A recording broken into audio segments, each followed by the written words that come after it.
السلام عليكم. اوقف. يلا. السلام عليكم.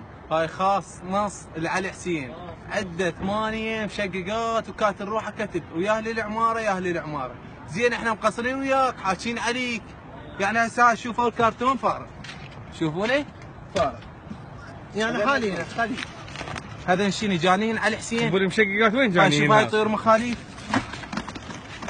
شوف ذني جانين هين بالارياش. بالارياش.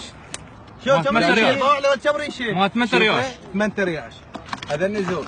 ابو المشققات ابو البقع. وذن همينه زوج شوفن. هذا جانين. وهذا اللي من بعثين. وذن من بعثين. يعني شنو هو؟ هاك شوفوا هذا الطير يا جاني. يعني وهذا من بعثين.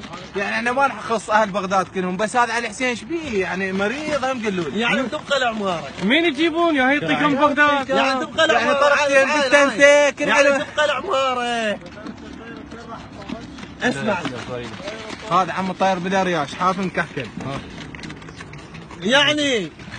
يعني تعال اقول لك انت على حسين، هي طلقتين بالسقف كل حلو اللقف، يعني هاي الطيور انت جانيها وما 6 رياش. ها بعيب عم زحمه والله شارتونك كيفكم العباس. هذا له 25 فحل. يلا كاف يعني طلقتين اكبر. خلي يشوفن ذن الطيور. هذا انا شوفين. شوفين انت جانين يا عمي. جيب لي غاد ترى بس عين انتبه على حسين. على حسين انتبه فاوع بالموبايل بس انتبه على حسين، ماكو فرق بين اثنين. وعلينا وهذا النص الثاني وراهن.